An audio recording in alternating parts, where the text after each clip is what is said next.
Hello प्यारे बच्चों, एडुला point kids channel पर आपका स्वागत है। तो चलिए शुरू करते हैं।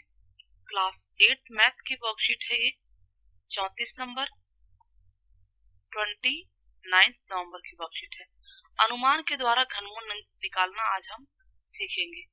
देखिए, पूर्ण घन संख्या के घनमूल निकालने के लिए इस विधि का उपयोग करते हैं। पूर्ण घन संख्या बड़ी हो जिनका घनमूल निकालना अभाज्य गुणन विधि से मुश्किल है तो आप इस विधि का यूज कर सकते हैं।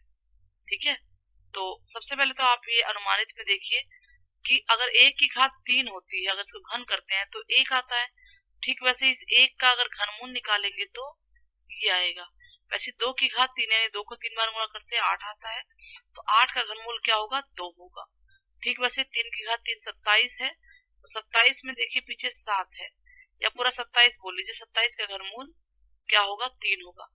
तो आप ऐसे पकड़ लेंगे आप कि अगर कोई संख्या 1 है तो उसका घनमूल 1 होगा, 8 है तो उसका घनमूल 2 होगा। यहाँ से मैं देख रही हूँ 27 अगर पीछे यानी कि 7 है इकाई का अंक तो घनमूल 3 जाएगा।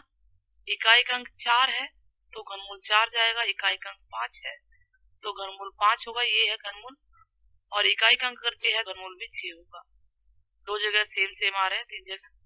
अच्छा, इकाई का अंक 3 है यहाँ पे तो घनमूल 7 होगा, ये रहा। इकाई का अंक 2 है, घनमूल 8 आ रहा है। इकाई का अंक 9 है तो घनमूल भी 9 है।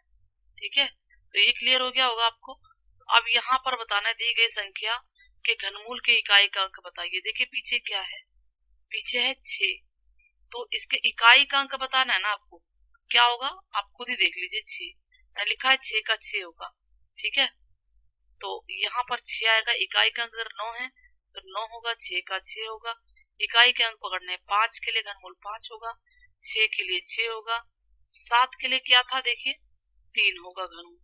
ठीक है, और 6 के लिए 6, 5 के लिए 5। अब यहाँ पर दिख तो रही है क्या है ये लास्ट में संख्या? आई थिंक 8 हो, या जो भी आप मान लीजिए। तो 8 का घनमूल 2 होगा, ये लिखा हुआ है ना। तो उम्मीद करती हूँ इतने क्वेश्चन तो आपको समझ में आ गए होंगे। अब हम अनुमान के द्वारा घनमूल निकालना सीखेंगे। यहाँ पे कुछ एग्जाम्पल दे रखे हैं, इसको आप खुद कीजिएगा।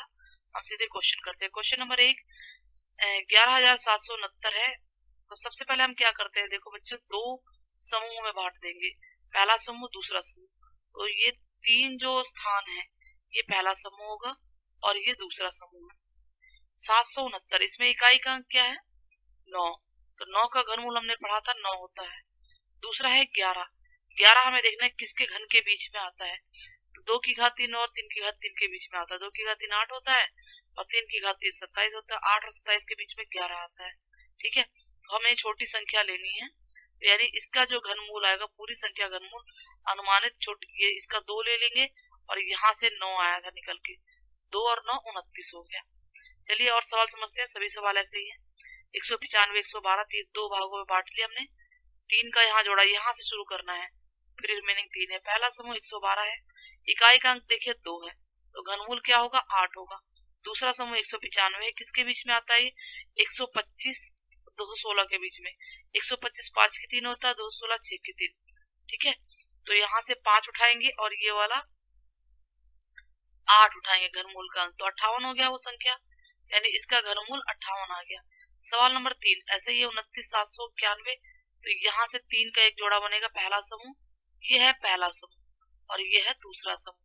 पहले समूह में 791 में इकाई का अंक 1 है, तो घनमूल के इकाई का अंक भी 1 ही होगा। दूसरा समूह 29 है, किसके बीच में आता है? 3 के 3 और 4 के 3 के बीच में, तो छोटी संख्या लेते हैं हमेशा। तो 3 यहाँ से उठा लेंगे, 1 यहाँ से ले लेंगे, तो ये आ गया 31 आंसर। ठीक वैसे ही अब पहला समूह बताइए क्या? यहाँ पे जोड़ा बनाइए, 3 का है ये पहला समूह, ये पहला समूह है और ये दूसरा हो गया ये वाला। ठीक है, पहला समूह है 653, तो इसमें इकाई का अंक क्या है? इकाई का अंक वो है 3। तो अब इसका घनमूल बताइए। 3 का घनमूल क्या था? देखिए ऊपर हमने लिखा था, अगर 3 है तो उसका घनमूल 7 होगा। ठीक है, क्या होगा? 7 होगा। तो इकाई का अंक,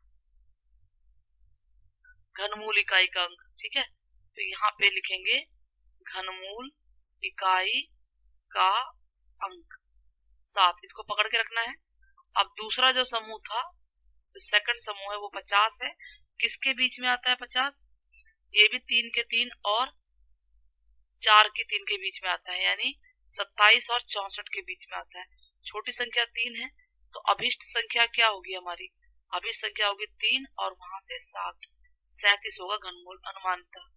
ठीक है, ठीक वैसे ये सवाल है, देखिए 3 का जोड़ा बन रहा है। तो ये पहला समूह है, ये दूसरा समूह है। तो जो पहला समूह है उसमें इकाई का अंक क्या है? इकाई का अंक वो 7 है। ठीक है, पूरी संख्या उतार सकते हो। और घनमूल इकाई का अंक कितना होगा? घनमूल इकाई का अंक 7 का घनमूल क्या होता है? आप पर देखिए 3 होता है, तो इसका आएगा 3। ठीक है, 3 तो हमें लेना ही लेना है इकाई के अंक पे। अब आता है दूसरा समूह। दूसरा समूह है 389। किसके बीच में आता है ये? 7 की 3 के बीच में आता है और 8 की 3 के बीच में। तो छोटी संख्या ये होगी, तो संख्या हो गई 7 और 3, 73। क्लियर हो गया? नेक्स्ट इज, ये पहला भाग है, ये दूसरा भाग है, ध्यान देना है। तो पहले भाग में इकाई का अंक क्या है? इकाई का अंक वो है 8। अच्छा, घनमूल इकाई का अंक क्या है? घनमूल इकाई का अंक, तो 8 के घनमूल इकाई का अंक क्या होता है? 2 होता है ना। ठीक है, तो ये 2 तो हमें लेना ही है इकाई के अंक में। सेकंड भाग है आपका 373। किसके बीच में आ रहा है? ये भी 7 के 3 और 8 के 3 के बीच में आ रहा है। तो छोटी संख्या लेंगे तो अभिष्ट संख्या क्या आ गई बच्चों? अभिष्ट संख्या आ गई 7 और 2 72। 72 घनमूल होगा। अब नेक्स्ट इज, अब 3 का जोड़ा यहाँ भी बना 375, 857। ये पहला ग्रुप है, ये दूसरा है। तो जो पहला समूह है उसमें इकाई का अंक क्या है? इकाई का अंक वहां पे 5 है। अब उसके घनमूल इकाई का अंक क्या होगा? घनमूल इकाई का अंक वो भी 5 ही होगा, इसको हम सर्कल कर लेते हैं। अब हमें लिखना है 857। 857 बताइए किसके किसके बीच में आ रहा है? ये आता है 9 की 3 और 10 की 3 के बीच में। तो छोटी संख्या 9 है, 9 और 10 में 9 लेंगे और 5, तो ये घनमूल आएगा अभिष्ट संख्या का। अब इसका भी देखिए, ये पहला पार्ट है और ये दूसरा पार्ट है। तो पहले पार्ट में इकाई का अंक क्या है? इकाई का अंक 8 है, तो इसके घनमूल इकाई का अंक क्या होगा? 2 होगा, है ना। तो 2 को हम सर्कल कर लेते हैं। सेकंड पार्ट है 10, किसके बीच में आता है? 2 की 3 और 3 की 3 के बीच में, छोटा ये है। तो अभिष्ट संख्या क्या होगी? वो होगी 2 और 2 22। ठीक है बच्चों, अब बचता है एक लास्ट क्वेश्चन। इसमें भी ये पहला समूह, 3 तो बनाना ही है, ये दूसरा समूह है। तो पहला पार्ट आपका क्या है? ये 187। इसमें इकाई का अंक क्या है? 7 है। इकाई का अंक 7 है, तो घनमूल इकाई का अंक क्या होगा? 7 का 3 होता है। ठीक है, अब हमारे पास संख्या है, जो दूसरा समूह है उसमें संख्या 2, ये 1 की 3 और 2 की 3 के बीच में आती है। छोटी संख्या लेनी है, तो ये आ गया 1 और 3 13। उम्मीद करती हूँ आपको ये सभी क्वेश्चन समझ में आ गए होंगे। तो जल्दी से चैनल को सब्सक्राइब, वीडियो को शेयर करना नहीं भूलिएगा। धन्यवाद।